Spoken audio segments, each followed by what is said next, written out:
तमाम औरंगाबाद शहर के एमआईएम के कार्यकर्ता मजमा जमा है, एक गुस्से का आलम है, कार्यकर्ताओं में आक्रोश पाया जा रहा है, क्या कहेंगे इस मौके पर आप? देखिए, महानगर पालिका इलेक्शन होने जा रहे हैं और आपको सबको मालूम है कि सभी पार्टियों ने अपने इच्छुक उम्मीदवारों की जो अर्जी मंगाई थी और अर्जी मंगाने के बाद सभी पार्टियों के अंदर जो है तो कमेटी बन के जो है तो सारे लोगों ने जो है तो इंसाफ दिया।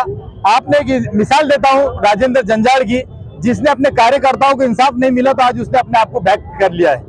तो यहाँ पर इतनी बड़ी नाइंसाफी इम्तियाज जलील साहब के नेतृत्व में भी कि यहाँ पर कोई जो है तो कमेटी बनाई गई नहीं और उल्टा दोनों बाप बेटों ने बैठकर जो है तो सारे टिकटों को फाइनल किया और मोहर असदुद्दीन अवैसी साहब की लगा रहे।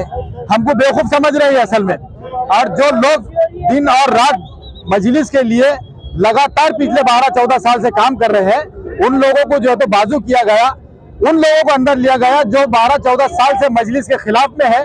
कभी मजलिस के स्टेज के ऊपर नहीं आए, कभी मजलिस का दामन नहीं उठाया, कभी मजलिस का झंडा नहीं उठाया। तो ऐसे लोगों को जो है तो यहाँ पे इंसाफ दिया गया।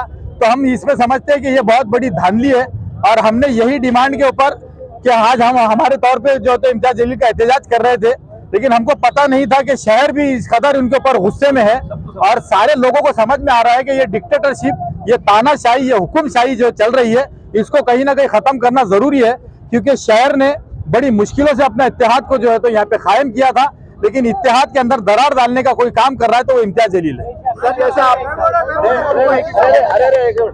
सर, लेकिन आज आखिरी दिन है, आज 5 बजे सब खत्म होने वाला है, कैसे टिकट मिलेगा? कुछ बात होती है, टाइम पे खत्म हो गया सर। अब देखिए, आज हमारे जो मतलब वफादार जितने भी थे सारे लोगों ने जो है तो अपक्ष उम्मीदवारी दाखिल की है। आज भी जो है तो अगर पार्टी ने उसके ऊपर विचार किया तो उसको सी फॉर्म लगाकर जो है तो उनके वापस से जो है तो उनको इंसाफ दिलाया जा सकता है। ऐसे लोग उसामा के जैसे, जिन्होंने कभी उनके बाप है तो राष्ट्रवादी में, ये है तो कभी इधर कभी उधर, कभी हमारे पार्टी के सुप्रीमो हमारे यहाँ के जो है औरंगाबाद के महाराष्ट्र सदर, उनको कभी जितेंद्र आव्हाड का फोन आ रहा है, कभी समीर राजूरकर का आ रहा है, कभी जो है तो विनोद पाटिल का आ रहा है, कभी कमिश्नर का आ रहा है। तो पार्टी के लोग क्या झक मारने को है क्या यहाँ पर? वो लोगों के फोन के ऊपर अगर आप लेंगे तो फिर हम भी 2-4 फोन करवा देते थे, लेकिन हमारे को हमारी काम और हमारे इंसाफ के ऊपर भरोसा था तो हमने जो है तो हमारे उसके ऊपर भरोसा किया, लेकिन हम भरोसे का खून इन्होंने हमारा कर दिया। अगर आपको इंसाफ नहीं मिलता है तो क्या एमआईएम पार्टी छोड़ देंगे आप? बिल्कुल नहीं, पार्टी की आइडियोलॉजी से हम लोग जुड़े हैं और पूरा शहर भी जुड़ा है और शहर ने हर वक्त इसकी जो तो गवाही दिया है कि हम लोग जो तो आइडियोलॉजी से जुड़े।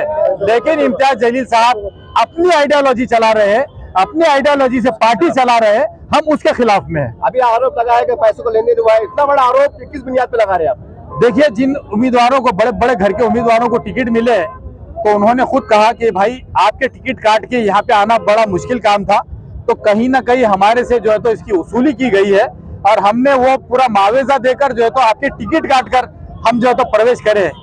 जिनको टिकट नहीं मिला है कि चुनाव मैदान में नजर आएंगे?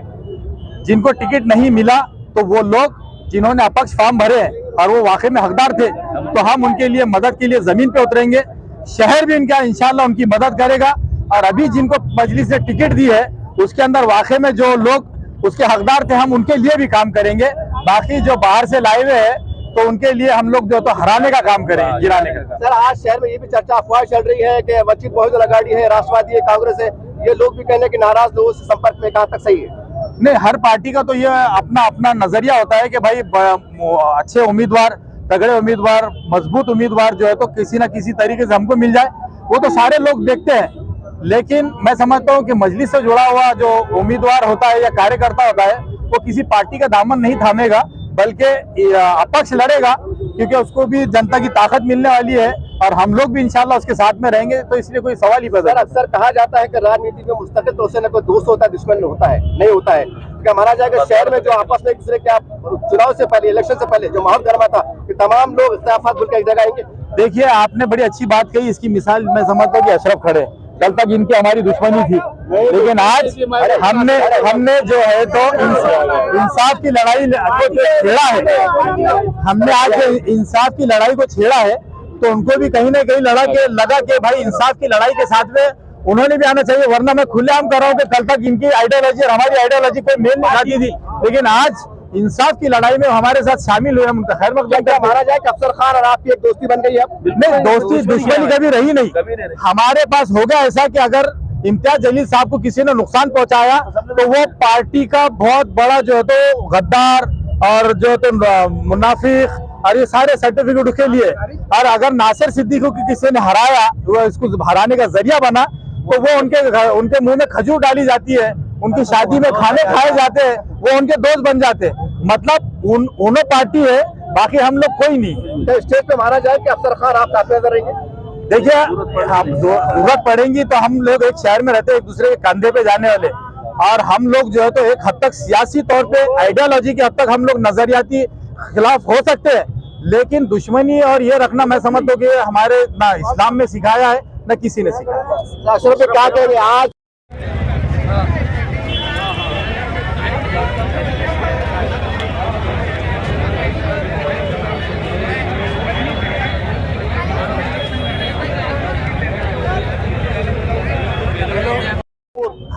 चाहता नहीं था कि नासिर भाई हम एक हो।